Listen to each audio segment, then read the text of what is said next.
अस्सलाम वालेकुम स्टूडेंट। उम्मीद करती हूँ आप सब खैर आफियत से होंगे। दिस इज मी मैमन। स्टूडेंट, जैसे आपको पता है कि हमारा नोटिफिकेशन जो है वो आ गया है, यानी हमारे बोर्ड के एग्जाम्स की डेट रिलीज कर दी गई है। हमारे बोर्ड के एग्जाम 2 महीने बाद हैं, यानी हमारे पास सिर्फ और सिर्फ 2 महीना और दिसंबर का कुछ दिन है जो हमें तैयारी करनी है अपने बोर्ड एग्जाम की। तो इस 2 महीनों को हम किस तरीके से अपना गोल्डन पीरियड बना सकते हैं, आज की इस वीडियो में हम इसे डिस्कस करेंगे। इंशाल्लाह ये वीडियो आपके लिए काफी हेल्पफुल साबित होगी। इस वीडियो में हम कुछ सवाल को डिस्कस करेंगे जो काफी स्टूडेंट ने मुझसे पूछा है। सबसे पहला सवाल जो उन्होंने पूछा, विदाउट रिड्यूस सिलेबस तैयारी कैसे करें।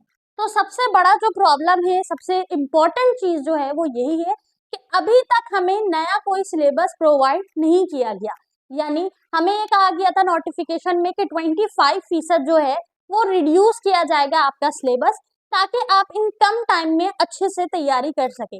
लेकिन अभी तक ये नहीं पता कि कौन से चैप्टर्स कट आउट होंगे, यानी कौन से टॉपिक होंगे जो हमें नहीं पढ़ने होंगे, कौन से टॉपिक होंगे जो बहुत इंपॉर्टेंट होंगे जिन्हें हमें ज्यादा फोकस करने की जरूरत है। ये सारी चीजें अभी तक क्लियर नहीं है, इसीलिए तैयारी करना काफी मुश्किल हो रहा है। तो हम सबसे पहले डिस्कस करते हैं कि विदाउट रिड्यूस सिलेबस तैयारी किस तरह करें। तो देखो, इसका सबसे आसान और सबसे जो इम्पोर्टेंट हल है ना वो ये है कि आप कुछ पास्ट पेपर को एनालाइज करना शुरू कर दो। पास्ट पेपर को एनालाइज करने से आपको क्या फायदा होगा? आपको ये फायदा होगा कि आप ये एनालाइज कर सकोगे कि कौन सा टॉपिक मोस्टली रिपीटेड है, फ्रीक्वेंटली पूछा गया है। जो टॉपिक मोस्टली रिपीटेड होता है, बार बार पूछा जाता है, ज्यादातर चांसेस होता है कि वो टॉपिक आपसे इस बार भी पेपर में पूछा जाए। जैसे आपने अपने जोलॉजी का पेपर देखा होगा, जोलॉजी के पेपर में काफी हद तक जो चीजें थी वो पास्ट पेपर की थी। अब जरूरी नहीं है कि सिर्फ जोलॉजी का था, तो हो सकता है कि आने वाले पेपर भी हो, लेकिन 90% चांसेस है कि आपके जो पास्ट पेपर की चीजें हैं वो लाजमन पूछी जाए। इसके साथ ही स्टूडेंट ये भी परेशान होते हैं, ये सोचते हैं कि भाई हमारे पास जो बुक है, चूंकि वो बुक थोड़ी सी चेंज होकर आई है, एडिशन होकर आई है, ठीक है, बुक चेंज हुई है, तब्दील हुई है, तो क्या पास्ट पेपर वर्क करेगा? तो पास्ट पेपर उसमें 100% वर्क करेगा। किस तरीके से? देखिए, हमारे पास जो बुक्स चेंज होती हैं उनमें कुछ कुछ टॉपिक चेंज होते हैं, चैप्टर्स के नाम चेंज होते हैं, या हो सकता है कि कुछ चैप्टर्स जो कि एक साथ थे उसको इंडिविजुअल एक्सप्लेन किया गया हो। ठीक है, कुछ चैप्टर्स होते हैं जो शॉर्टली बताए जाते हैं, फिर जब बुक एडिशन होती है तो वो टॉपिक मजीद एक्सपेंड होकर दिए जाते हैं। तो बुक्स में हमेशा इसी तरीके की चेंजेस होती है। तो विच मीन्स कि जो पास्ट पेपर में क्वेश्चंस आपको पिछले साल फराहम किए गए थे, पेपर में पूछे गए थे, चांसेस बढ़ जाते हैं कि वो इस साल भी आपसे पूछे जाए। तो यहाँ पर हमें रिड्यूस सिलेबस चूंकि नहीं मिला है, तो तैयारी करने के लिए हमें जो चीज हेल्प करेगी वो पास्ट पेपर के क्वेश्चन है। सही?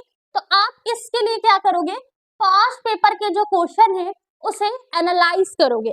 पास्ट पेपर के क्वेश्चंस को एनालाइज करके आपको इम्पोर्टेंट टॉपिक, इम्पोर्टेंट कॉन्सेप्ट का अंदाजा हो जाएगा। सही? अच्छा, दूसरा सवाल जो ज्यादा पूछा गया वो है कम टाइम में तैयारी कैसे अच्छी करें।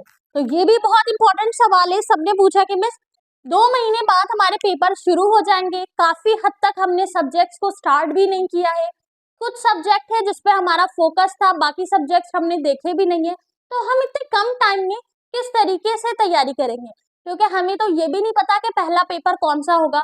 ठीक है, हो सकता है ना कि कुछ सब्जेक्ट आपने जो है सोचा हो कि हम बाद में कर लेंगे, ये थ्योरी बेस्ड है, कॉन्सेप्चुअल नहीं है, तो हो सकता है कि वही आपके सब्जेक्ट का पेपर जो है वो पहला हो जाए। ठीक है, तो हम किस तरीके से तैयारी करें कि सारे सब्जेक्ट हमारे मैनेज हो जाए इसी टाइम पीरियड के दौरान। तो इसका आसान हल ये है स्टूडेंट कि आप अपने कम टाइम में बेस्ट तैयारी के लिए ना एक रूटीन बना लो। सही? आपने क्या करना है? एक डेली रूटीन बनानी है। सही? डेली रूटीन से क्या फायदा होगा? डेली रूटीन से ये फायदा होगा कि आप अपने मॉर्निंग और इवनिंग के टाइम को डिवाइड कर पाओगे। अब मॉर्निंग का जो टाइम होगा उसमें आपने अपने डिफिकल्ट या हार्ड टॉपिक को देना है, ठीक है, ताकि आप उसे रिवाइज कर सको, यानी कॉन्सेप्चुअल सब्जेक्ट आप मॉर्निंग में डिस्कस कर लो। और जो इवनिंग का टाइम होगा उसमें आप जो आपके थ्योरी बेस्ड चैप्टर्स हैं, थ्योरी बेस्ड सब्जेक्ट हैं, उनको टाइम दो। ठीक है स्टूडेंट? इस तरह क्या होगा, डेली आपको ये आसानी होगी एनालाइज करने में, समझने में कि कितनी फीसद चीजें आप कवर कर चुके हो। इसी दौरान आप पास्ट पेपर को भी जो है वो देखते जाओगे, समझते जाओगे, तो आपको इम्पोर्टेंट टॉपिक भी मिलते जाएंगे। सही, तो डेली रूटीन के जरिए हम अपनी कम टाइम में बेहतरीन तैयारी कर सकते हैं। सही, तो अगर हमारे पास 2 महीने का टाइम है, आने वाले 2 महीने और दिसंबर के कुछ दिन, ठीक है, तो हम उसमें क्या करेंगे, अगर डेली रूटीन फॉलो करेंगे, रोज नई चीजों को समझेंगे, एक्सप्लोर करेंगे, तो हमें इम्पोर्टेंट मार्क करने में बहुत ज्यादा हेल्प मिलेगी। ऐसा ही है।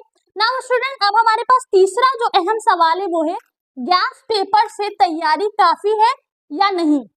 अब स्टूडेंट्स ये पूछ रहे हैं कि मिस अगर हम लोग एमी इंग्लिश सेंटर के गैस पेपर को फॉलो करें या अगर किसी और कोचिंग के या किसी और इंस्टीट्यूट के गैस पेपर को फॉलो करें और उससे तैयारी करें, तो क्या हमारी तैयारी इनफ होगी। वेल, अगर मैं बाकी कोचिंग्स की बात करूं तो मैं उसकी तो आपको गारंटी नहीं दे सकती, क्योंकि ना ही वो मैंने गैस पेपर एक्सप्लोर किया है, गैस पेपर मैंने रीड किया है, पढ़ा है, तो मुझे नहीं पता कि क्वेश्चंस किस तरीके से दिए गए। ठीक है, अगर मैं बात करूं एमी इंग्लिश सेंटर के गैस पेपर की, तो इस गैस पेपर में आपको चीजें बहुत रिसर्च करके प्रोवाइड की गई हैं। जैसे पास्ट पेपर से बहुत सारे मटेरियल दिए गए हैं, ठीक है, जो फ्रिक्वेंटली पूछे गए हैं।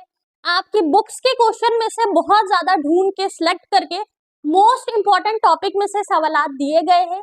इसके साथ ही स्टूडेंट जो आपके मॉक टेस्ट या प्रीलियम पेपर होते हैं, ठीक है, जो आपके हाफ ईयर के पेपर होते हैं, इन सारी चीजों को देखते हुए आपका गैस पेपर बनाया गया है। ठीक है, तो गैस पेपर पे आप बिलीव कर सकते हैं और गैस पेपर से ही सिर्फ अपनी तैयारी कर सकते हैं। इंशाल्लाह ये आपके लिए मोर देन इनफ होगा। ठीक है, तो जो स्टूडेंट पूछ रहे हैं कि मिस गैस पेपर जो है वो इनफ होगा गैस पेपर के अलावा, ऐसा तो नहीं कि हमें बुक के एक्सरसाइज क्वेश्चंस भी देखने पड़ेंगे। गैस पेपर में आपके बुक के एक्सरसाइज क्वेश्चन जो मोस्ट इंपॉर्टेंट है वो शामिल किए गए हैं, यानी आपको बहुत सारे बंडल ऑफ क्वेश्चंस जो इंपॉर्टेंट है एक जगह करके दे दिए गए हैं। ठीक है, इस गैस पेपर को बनाने में टीचर्स की काफी मेहनत लगी है, उन्होंने काफी तहकीक किया है, रिसर्च की है, उसके बाद इसे बनाया है, तो आप इस पे बिलीव कर सकते हो। सही स्टूडेंट, तो गैस पेपर को जो है ना एक बार एनालाइज जरूर कीजिएगा। सही, बुक से जो तैयारी कर रहे हैं तो और अच्छी बात है। सही है, लेकिन अगर वो चाह रहे हैं कि कम टाइम में समराइज की हुई चीजें मिल जाए, तो आपके लिए गैस पेपर बहुत ज्यादा हेल्पफुल होगा। सही है, तो गैस पेपर आई होप आपको मिल गया होगा, आपने देख लिया होगा। ठीक है, जिनके पास गैस पेपर नहीं है वो सर फैजुर रहमान से कांटेक्ट करके गैस पेपर बाई कर ले और उससे पढ़ना शुरू कर ले, क्योंकि ये 2 महीने का टाइम है आपके पास और सारे सब्जेक्ट की आपने तैयारी करनी है। ठीक है स्टूडेंट, तो 3 चीजें हमने डिस्कस की। सबसे पहला, विदाउट रिड्यूस सिलेबस तैयारी कैसे करें। तो देखो, रिड्यूस सिलेबस के बिना पास्ट पेपर आपको हेल्प करेगा, गैस पेपर हेल्प करेगा।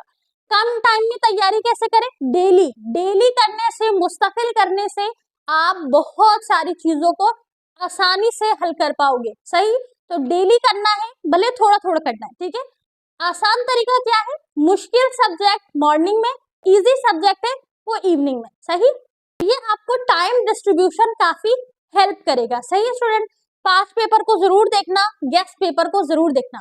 क्या गैस पेपर काफी है? इंशाल्लाह गैस पेपर काफी है। ठीक है, टेक केयर ऑफ योरसेल्फ। इंशाल्लाह मिलते हैं नेक्स्ट वीडियो में। अल्लाह हाफिज।